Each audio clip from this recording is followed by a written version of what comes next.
Hi, I'm Mike, and this is Urban Legends and Conspiracies, where we discuss all the fun things in life we think about late at night but never really talk about. I just opened myself a nice Belgian lager, and on this episode, we are going to discuss the Lost Cosmonaut theories. The Lost Cosmonaut theories are a series of conspiracies that allege that in the early days of the space race, the Soviet Union attempted to launch human space flights before Yuri Gagarin's historic first spaceflight on 12 April 1961, and that the cosmonauts on board those flights died in those attempts. Those launches were subsequently covered up by the Soviet Union. The secretive nature of the Soviet space program may have helped perpetuate these theories due to the fact that the space program was so secret that even a regular Soviet citizen, like the equivalent of some guy like myself working and living in the Soviet equivalent of Ohio, couldn't even really achieve a concrete image of it, but rather a superficial picture of its history, present activities, or future endeavors. For example, they didn't announce launches when they took place. It was only after they took place and were successful.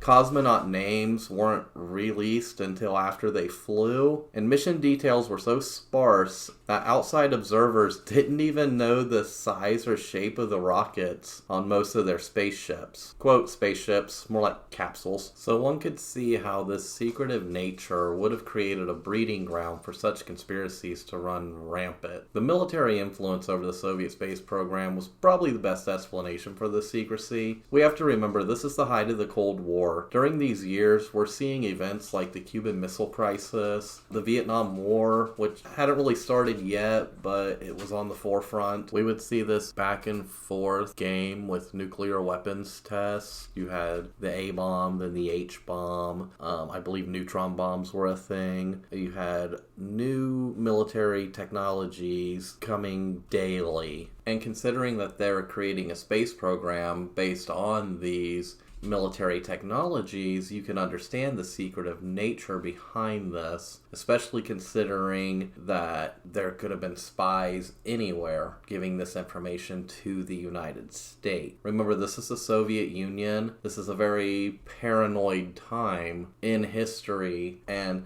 that may sound crazy today that there was a spy in the Soviet space program. It's not far-fetched if you pitch that idea in the late 50s or early 60s, because the amount of intelligence you can gather to have military superiority over your enemy in such a program would have been a vast wealth of knowledge. So in a sense, that secrecy really was necessary for national security and for even winning the propaganda game. The program's public pronouncements were always uniformly positive. As far as the people knew, the Soviet space program had never experienced a single failure. Quotes, with almost no exceptions, coverage of the Soviet space exploits, especially in the case of human space missions, omitted reports of failure or trouble. So if you're trying to win the propaganda game, it is best not to announce your failures, especially when you're pronouncing yourself to be the greatest nation in the world. Everybody thinks that Americans are the only one with that idea of we're number one, we're the best in the world, but this actually goes across many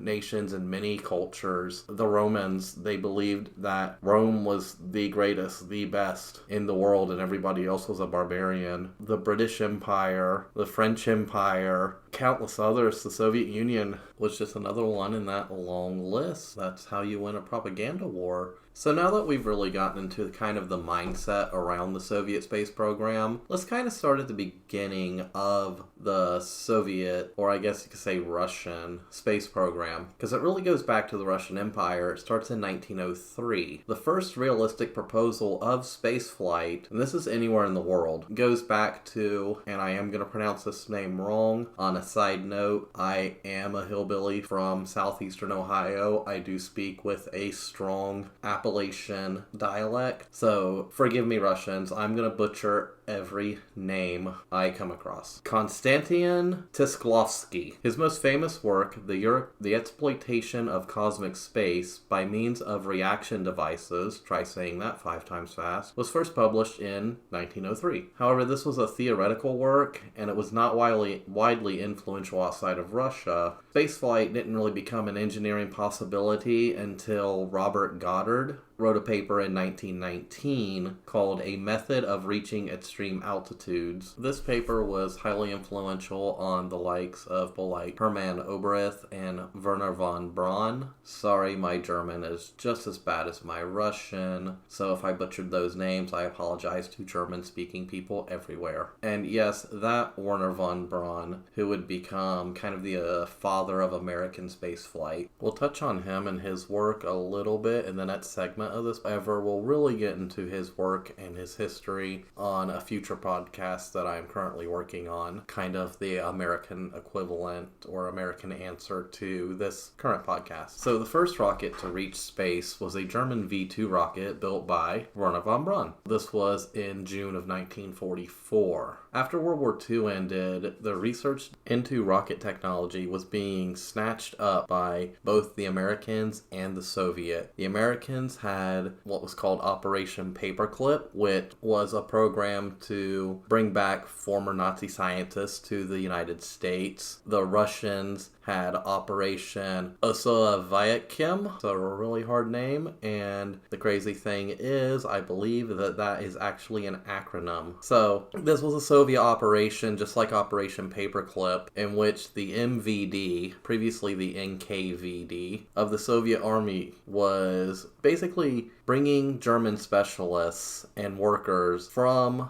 East Germany to the Soviet Union for, quote, employment. What they really wanted them to do was to recreate what they were creating in Germany at the time, most importantly, the V-2 rocket. However, they were also interested in jet technologies and various other technologies that would give them a military and scientific edge over the United States. We were doing this too, part of how Werner von Braun ended up in the United States. And if you're really interested in any kind of space history, it really does start at the end of World War II in this very murky post-Nazi kind of era. It's actually very fascinating. And these post-World War II murkiness and these programs really lead us to the topic at hand, the Lost Cosmonaut theories. So in December 1959, an alleged high-ranking Czechoslovakian communist was leaking information about unofficial space shot. Alexei Levzalsky was mentioned as being launched inside a converted R-5A rocket, kind of the successor to the V-2. 3 more names of alleged cosmonauts claimed to have perished under similar circumstances. They were Andrei Mitkov, Sergei Shiburin, and Maria Gromova. So in December, the Italian news agency Continental, so many European languages.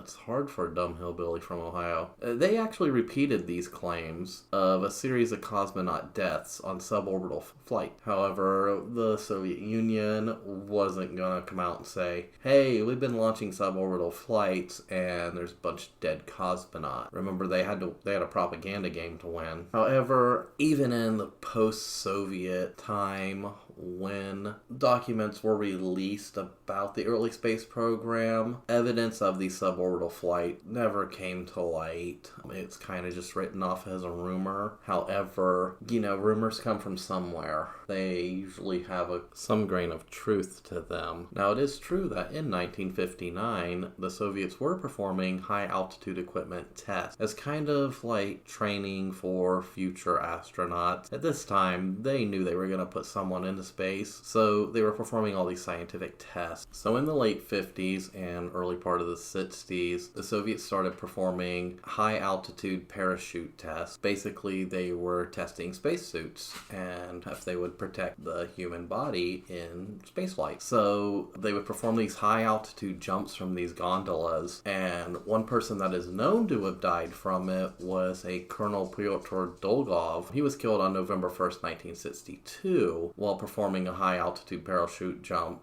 from a balloon gondola. He jumped from something like 93,000 feet, and the helmet visor actually broke. It depressurized his suit, and that depressurization killed him. There were thought to have been two other people involved in that jump, a man named Ivan Katcher and another man named Alexei Grachov. Funny because Kratcher is thought to have disappeared around this time, which just adds a little bit to the murkiness of what we actually know about this era. Another man who was thought to have participated in these jumps was a man named Gennady Zavadovsky. He would later appear on lists of dead cosmonauts without a death date or accident description attached. However, it is believed that he most likely died in one of those jumps. Now, while it is true that some of these high-altitude parachutists do show up on cosmonaut death lists, contemporaries of the time and even some of the former parachutists denied vehemently that they actually went into space and that those who died actually died on space flights. However, I think the real reason why these parachutists show up on cosmonaut death lists isn't because they died in space during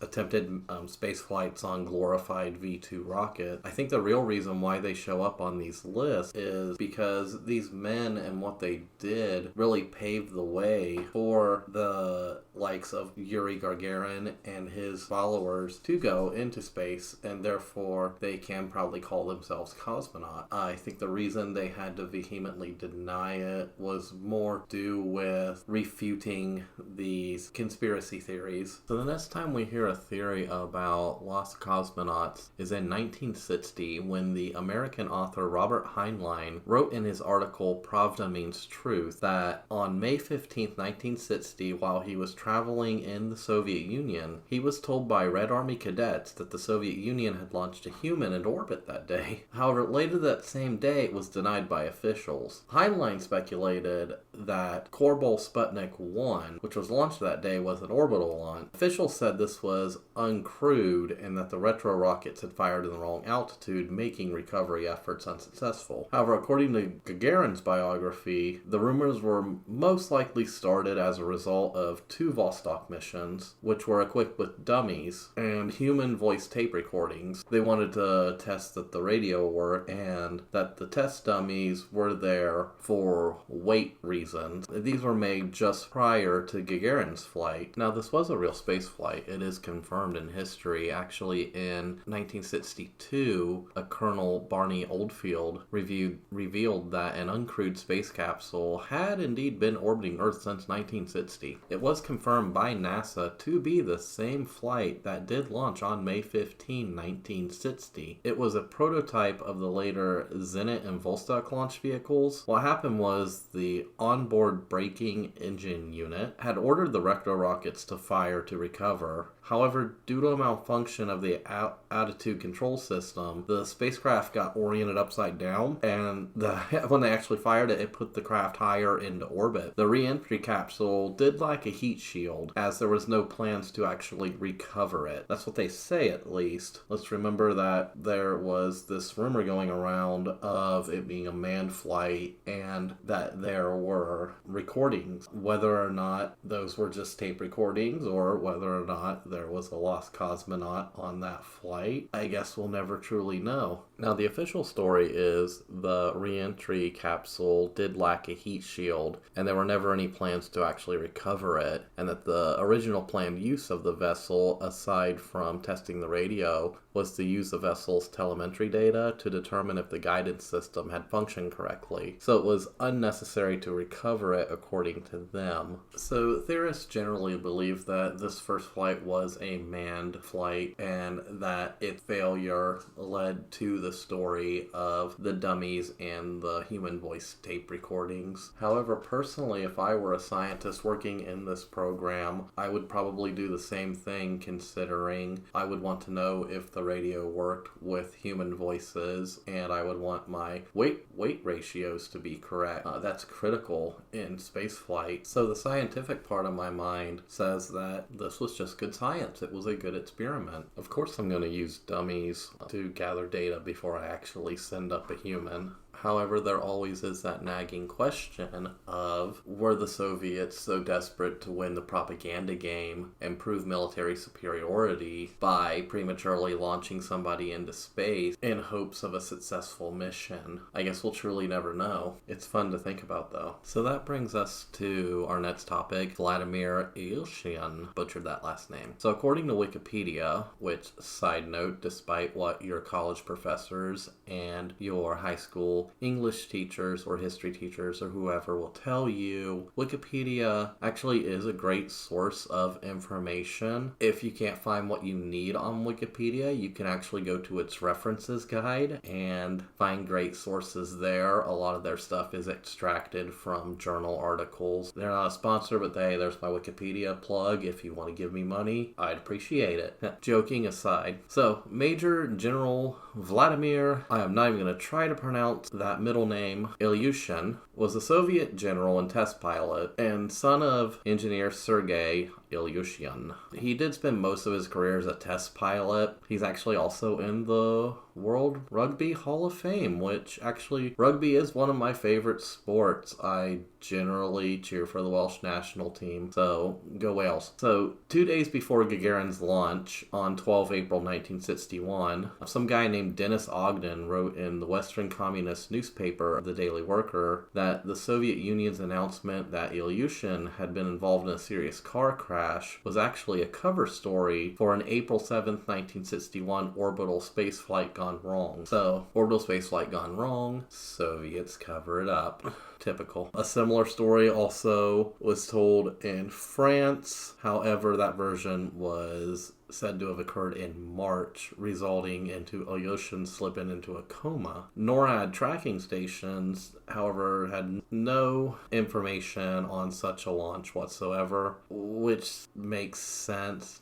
We were tracking everything the Soviet Union was doing, so if it wasn't picked up by NORAD, they were either really good at scrubbing it, or it just never happened. Later that year, the News and World Report actually transmitted the rumor that Gagarin actually never flew and was merely a stand-in for the sickened Ilyushin. There's a 1999 film. Thank you, Wikipedia. It's actually a really good resource. I'm getting more information from here than my own notes. That film, Cosmonaut Cover-Up 1999, takes the position that Ilyushin was the first man in space and discusses the alleged cover-up in detail. They claim, quote, according to recently declassified documents, Ilyushin was placed in a capsule named Brasilia, and the secret flight took place in the early hours of the morning on Friday, April 7th, 1961. After a guidance malfunction, the cosmonaut is reported to have made an unguided crash landing in China, too critically injured to announce the mission a complete success. In the 2009 film Fallen Idol, the Yuri Gagarin conspiracy also takes the same position and further discusses U.S. efforts to continue this allegation, winning the propaganda war, obviously, even citing national security not to release information under the Freedom of Information Act. This data was sought from the CIA. Sometimes Wikipedia doesn't really have the best writing. The data sought was from the CIA tracking station at Turn Island that supposedly covered and recorded Ilyushin's failed mission. According to Mark Wade, editor of the space history website Encyclopedia Astronautica, the entire history of the Soviet manned space program has been declassified, and we have piles of memoirs of cosmonauts, engineers, etc. who participated. We know who was in the original cosmonaut team, who never flew, was dismissed or killed in ground tests, and Ilyushin was not one of them. So I guess you could say that dismisses that theory. However, if you did want to launch a anti-Soviet propaganda campaign, that would be a great way to go about it, by discrediting the entirety of that first launch, that historical launch. launch on that date. So as we can see at this point, a lot of these theories can pretty much be debunked by just general knowledge of the scientific method or the lack of evidence, or just a general knowledge of the kind of the propaganda war that was going on and the murkiness and history of the space program. However, it doesn't stop the rumors from perpetuating, and there's always that what if question. One of my favorite rumors actually appeared in Omen Ra. It was a novel by a writer named Pelevin. This rumor was that the Soviet sample return craft Luna and the remote-controlled automatic rover Lunokhod, which were probes that Russia actually sent to the moon in order to get soil data, rock data, etc., that due to failures in automation, they were actually piloted by cosmonauts who agreed to take part in suicide missions. This is pretty ridiculous for a number of reasons. One, robotics at this point was making great advances, and driving a probe around the moon or small rover via remote control wasn't actually that difficult of a leap. You're literally just sending radio signals through some sensors. So the idea that somebody would cram themselves into a rover the size of a desk with a complete life support system to make the 3-day journey to the moon, plus the task of controlling this thing from the inside for the several days that they would have needed to. Actually, Lunokhod lasted for much longer, and a few years ago it actually recently reestablished contact with the Earth. That is actually very fascinating. It sent back a ton of data. It's still up there, as far as I know, it's still up there doing its job. So the fact that it's dragging around a Soviet corpse is pretty far-fetched, especially considering it's still working. That's probably one of my favorite rumors about the Lost Cosmonaut theory, even though it's completely ridiculous. And I mean, if I recall, Omen Ra is a science fiction, but it's fun to think about, which kind of gets us onto the topic of the confirmed hoaxes. Probably the most famous one is and I'm gonna butcher the name like I always do, the Giudica Cordiglia brothers. This was in the early 60s. These brothers were former amateur radio operators, so after World War II, they were interested in radio, and they broke into this like World War II bunker that had all this radio equipment, and they were doing all this like ham radio stuff. And in the course of this, they claim to have recorded several failed secret Soviet space missions. This is probably the most famous case in Soviet conspiracy theories, Lost Cosmonaut conspiracy theories out there. They generated public interest for more than 50 years. People still claim today that they were actual, real Soviet recordings of failed cosmonaut missions. So maybe Achilles? It's spelled like Achilles. And his brother Giovanni Battista, they set up their experimental listening station outside of Turin in the 50s, and they called it Torre Bert. It was a disused German bunker, and they claimed to have successfully monitored transmissions from Soviet Sputnik program and Explorer 1, the first American satellite, which is kind of the answer to Sputnik. This would have been around 57, 58, and they were actually able to use equipment that recorded the flight information, the telemetry, the voice recordings, and visual data of other launches. Of course, anybody with a radio in the 50s could have picked up Sputnik. Sputnik was a glorified basketball that had some antenna and a little sensor on it, and it just belted out a radio signal. Literally anybody could pick it up. So, doesn't really make them all that special or unique, considering the whole purpose of Sputnik was to communicate that there was a satellite up there. So in the 60s, they released these recordings that were alleged to be radio communications taken from secret Soviet space missions, including the dying sounds of a suffocating lost cosmonaut. In total, they released 9 recordings over the period of 4 years. Of these were included a May 1960 recording of an unnamed cosmonaut who was lost when his orbiting space capsule veered off course, November 1960 recording in which they were alleged to have picked up an SOS message in Morse code from a troubled spacecraft. In February 1961, they were alleged to have recorded the suffocation of a cosmonaut, and in April 1961, just prior to Yuri Gagarin's flight, a capsule that circled the Earth 3 times before re-entering Earth's atmosphere. Then later in May of 1961, weak calls for help from an orbiting capsule, which would have been about a month after Yuri Gagarin's famous historic flight. Other recordings that were reported were a Soviet spacecraft that had veered off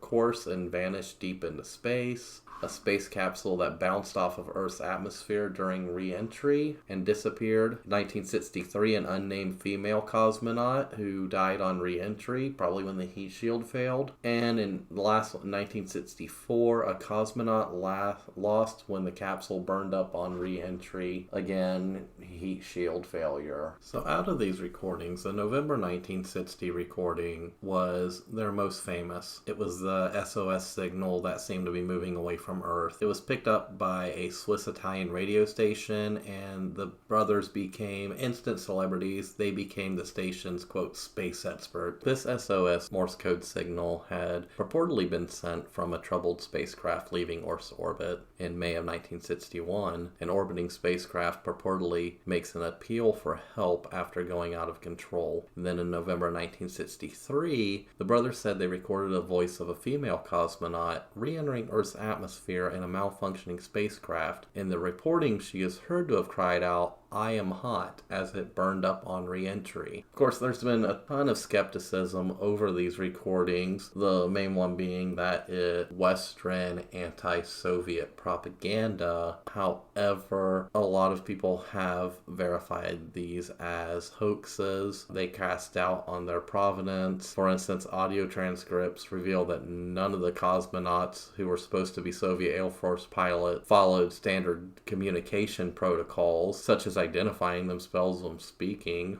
or using correct technical terminology. The recordings contain disjointed sentences and grammatical errors. It's believed that their sister was learning Russian at the time, and the female cosmonaut voice was actually her, and since she was just learning Russian, she made grammatical errors. Where this really breaks down is when you look at the transcript of the cosmonauts that are saying that they are leaving Earth's orbit. They were on Vostok 3KAs, and those could not reach escape velocity. Their designs didn't contain a secondary burn propulsion unit. They were meant for low Earth orbit, and the whole point was to get to low Earth orbit and return safely. There's no way in physics that you can simply just veer off into space. Earth's gravitational pull doesn't allow for that. You really need a secondary burn propulsion unit, and the ones that were powerful enough to leave Earth's orbit didn't even appear until 1969 in the Soviet Union with the RD-270 engine, and it wasn't until the N-1 moon rocket in 1974 that the Soviets were able to build something that can actually reach open space. So my reaction to the Tory Burt recordings is they're just garbage. They're a hoax. The brothers were just using these recordings to just kind of get their 15 minutes of fame in. At least that's how I feel. I do not believe that they for 1 second believed that they were listening to the cries of dying Soviet cosmonaut, and I think that that whole idea does kind of spit on the graves of those who did perish in the Soviet cosmonaut program. So what can we say is the legacy of the Lost Cosmonaut theories? I would say it does open our eyes to the murky details of the early days of the early space race. There is a lot of mystery there, and anywhere there is mystery, rumor, and just a general lack of information, we will always question what happened. Personally, when I'm asked if I believe in the Lost Cosmonauts theories? I can only answer that I don't know. Did they cover up failures and deaths during the testing? Of course they did. Is there evidence of that? Yes, there is. But is it possible that some unknown cosmonaut who was scrubbed from history accomplished what Yuri Gagarin did? I don't actually know, officially know, but it's hard to say. I'd like to believe that the answer is no, but this was a time when people were willing to take outrageous risks in order to grasp military and scientific superiority. It's what drove us to become a spacefaring species. So it could be possible that somebody attempted to launch into space, maybe due to a technical issue or failure. They were killed either at the launch, or maybe they died re-entering Earth's orbit. Maybe they didn't have a good grasp on heat shield. It's hard to say. It could be possible. I can't say it's impossible. I wasn't there. And if it did happen, then I raise my beer to that brave anonymous lost cosmonaut, because of these theories, you are not forgotten, and your legacy will live on. This is Mike, and you have been listening to Urban Legends and Conspiracies, and if you like this, tell your friends. My podcast grows primarily by word of mouth, so if you want to hear more of this, help me out. Tell a friend, tell them to give me a listen, and I'll see you in the next episode.